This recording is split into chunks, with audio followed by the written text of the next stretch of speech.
This is the word of the Lord. It is hot out there and a little bit in here today too. But every time we open the door to go outside lately, it seems like we are walking into a wall of muggy, unbearable heat, no matter what time of day or night it is. It's enough to make us quickly retreat back into the comfort of our cool, air-conditioned homes and offices, or at least jump into the pool or the ocean to cool off for a bit. But the heat right here in coastal Carolina is absolutely nothing compared to the misery of those who live in other parts of the South, especially the Southwest right now. In Phoenix, Arizona, they have endured temperatures of 110 degrees and above for over 3 weeks. And the heat wave shows no signs of ending anytime soon. People are even suffering from third-degree burns from falling on the pavement. Emergency rooms have been filled with patients with heat stroke, and their body temperatures are 10 degrees above normal from the heat. And it's not just the southern United States. In Greece this week, the Acropolis was closed to tourists for portions of the day because temperatures reached 111 degrees Fahrenheit there. Our planet is getting warmer and warmer, and it is affecting every one of us. This summer alone, the heat definitely is something we are contending with, as well as raging wildfires in Canada affecting the air quality in so much of the U.S. And then we had our own green swamp fire back in June. Historic flooding has devastated the Northeast, particularly Vermont. The sea level is rising from the heat. Even the ocean water is warming, with water temperatures reaching over 90 degrees this week in Miami, Florida. And that warming ocean water is causing even more problems than hot tub-like temperatures for swimming. It is melting glaciers in Antarctica, and they are melting from that hot water from underneath. And they are melting and cracking and causing our sea levels to rise even more. Creation is quite literally groaning. Can we hear it? Or do we just feel it? Our redemption, our salvation, our hope for the future is bound up with the redemption of all of creation. As we continue our journey in Romans 8, Paul is moving us from the story and significance of our own individual salvation to cosmic salvation. Yes, it's as mind-boggling as it sounds to me too. It is so mind-boggling to think that all of God's creation is in need of redemption, and that we all have a part to play in it. But when we consider how easy it is for so many of us to feel so close to God in nature, to experience our Creator when we marvel at the vastness of the ocean, at the majesty of the mountains, maybe that's when things start to come in focus, or when we look at the stars and hear the words of the psalmist who talks about God placing every star in the sky and knowing them each by name. In Psalm 98, the psalmist commands, "Make a joyful noise, all the earth." The whole earth is called to sing God's praises. The sea roars, the floods clap their hands, the hills sing together for joy at God's presence. Praising God is not just a human endeavor. It is worship that we join with all creation in offering our praise to our heavenly Creator. And so we are bound together in a cosmic salvation in which God redeems us as individuals and all of creation from the powers of sin and death that threaten us. If all of creation is worthy of praising God, all of creation is worthy of God's redemption. But right now, we need redeeming because we are suffering. Paul explains, I consider that the sufferings of this present time are not worth comparing with the glory about to be revealed to us. For the creation waits with eager longing for the revealing of the children of God. For the creation was subjected to futility, not of its own will, but by the will of the one who subjected it, in hope that the creation itself will be set free from its enslavement to decay, and will obtain the freedom of the glory of the children of God. We all wait with eager longing in hope for the future glory that awaits us. But we cannot overlook the suffering that we are experiencing, the suffering that we inflict on ourselves and on others, the suffering that we inflict on our planet. Paul tells us that this suffering is worth it, because this suffering is nothing compared to the hope that we have in the future. But right now, that hope can be challenging to find. In theological terms, I think this is my favorite theological treatise, and it doesn't even have a fancy name. But the time period that we live in is referred to as the already, not yet.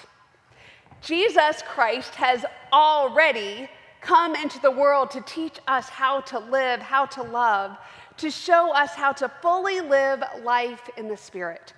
Jesus already died for us and rose again for us so we could be freed from the condemnation of the powers of sin and death in this world that Paul talks about earlier in Romans 8. We have already received grace beyond measure and been freed to live in the Spirit. But we still suffer because the fullness of the kingdom of God has not yet been realized. Already Jesus came, but the kingdom has not yet been realized. And we will not fully experience the full reign of God and the newness of creation until Jesus comes again. And so in the meantime, we still suffer. But through Jesus, we can deal with our sufferings in hope because we know that there is more to this life than what we endure now. And we anticipate the future glory for all creation. There is more to this life, more for us, and more for all of creation. Willie James Jennings clarifies this. He says, Paul sees in the redeeming work of God a hope not simply for human bodies, but for all creaturely bodies, a rescue from decay and the power of death, not simply for us, but for all of creation. He sees that we are a part of creation's hope for the full realization of its life, as joined to God's own life forever. In becoming flesh, God touched the dirt, water, and air and joined all living reality to the divine life. What will become of it and us waits for the finality of our redemption. And so we wait. We wait and we groan with all of creation. But we wait with eager anticipation of that future glory. And creation's groans are forward looking for transformation. Paul says we know that the whole creation has been groaning together as it suffers together the pains of labor. And not only the creation, but we ourselves, we who have the first fruits of the Spirit, groan inwardly while we wait for adoption, the redemption of our bodies. Creation is groaning with labor pains to give birth to something radically new, radically transformative. Now, anyone who has given birth, and I know I'm only speaking with less than half of the room, but if you've given birth, or maybe if you've held the hand of someone who did, you know that labor pains are incredibly painful. But they are also transformative, and we endure them because we know of the new life that is coming. That pain is productive and forward-looking. And for Paul, this describes what creation is going through right now.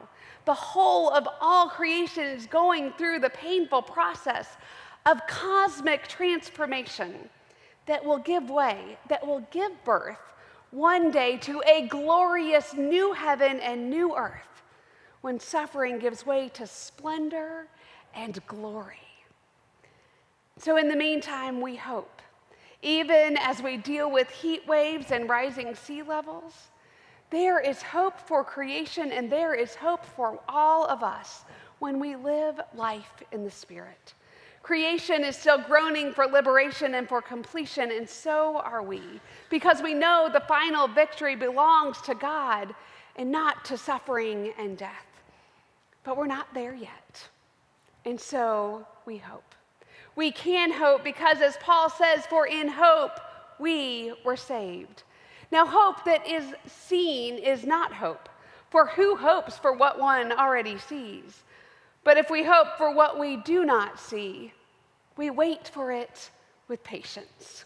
And I know patience can be really, really hard. I remember the first time I prayed for us to have patience in my very first time praying the pastoral prayer in my first church. And people say, "What did you do? Why did you pray for us to have patience? We don't want that." But that is the only way that we can hope, because we are hoping for what is coming, not hoping for what already is, because that's not hope at all. Hope is active. It is not something we just sit and wait for Jesus to return, for Jesus to make everything happen. We have to work for that hope with patience.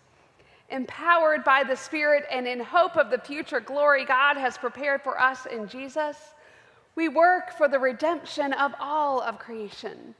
And to do that, we may need to become a little more like children, the ones who we always tell to be patient. Earlier in this passage, Paul has explained that we who live in the Spirit are beloved children of God. We are beloved children of God. That is who we are. And because we are children, we can cry out in faith and hope and prayer. What a gift it is to become like children, with optimistic hope for the future. We adults tend to be so weighed down by all that we have experienced in life, by the sufferings that we endure, and so we lose hope so easily. And when it comes to the healing and redemption of all of creation, maybe we need to think and act more like children there as well. Because so many of our children have heard the groaning of creation and are doing something about it. There are so many examples of kids making a difference in our world, but I'm going to tell you about just one of them. Kevin Patel became an American climate justice activist because as a child he was diagnosed with a severe heart condition due to the poor air quality in his hometown of Los Angeles. Now he is a community organizer, a student, and a UN Together Band ambassador. He started the organization One Up Action International, whose mission is to support marginalized youth by providing them with the resources needed to take innovative steps to tackle the climate crisis within their local communities for a regenerative future. Founded in 2019, there are now chapters in 35 countries with over 20 action campaigns.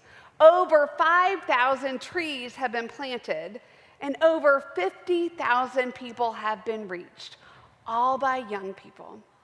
Patel explains, "Something that I say to people who have eco-anxiety and are afraid for the future is this: there is still hope. Despite all the headlines and visual effects of what's happening around the globe, there is hope. There is hope in young people. There is hope in everyone, because everyone willing to make a change will make a difference in giving our communities a fair and just future. We must stay optimistic. If we don't, we'll never solve this crisis. Whoever is reading this, know that you can make this change. It only takes One action. That's where we start. Just one action. And we as a congregation have just begun this start. We have formed an Earth Care team. If you are interested, Kelly Hawkins and Ben Rigby are taking action on that, and we look forward to discovering ways that we can take action as individuals and as a congregation to care for God's creation. We who are called beloved children of God have hope. As creation groans, as we suffer and wait for the redemption to be found only in Jesus, not just for us as individuals, but for the redemption of all of creation. Let us just not wait. Let us take action. Let us live into that hope that we have in Jesus and take an active role in helping others in the planet that God has entrusted to our care. Because we do have resurrection hope that God's purposes for all of creation will indeed one day be fulfilled. And that future glory, that new heaven and new earth is worth suffering for, and it's worth waiting for. So with patience, let us work, let us hope, not only for ourselves, but for all of creation. To God be the glory.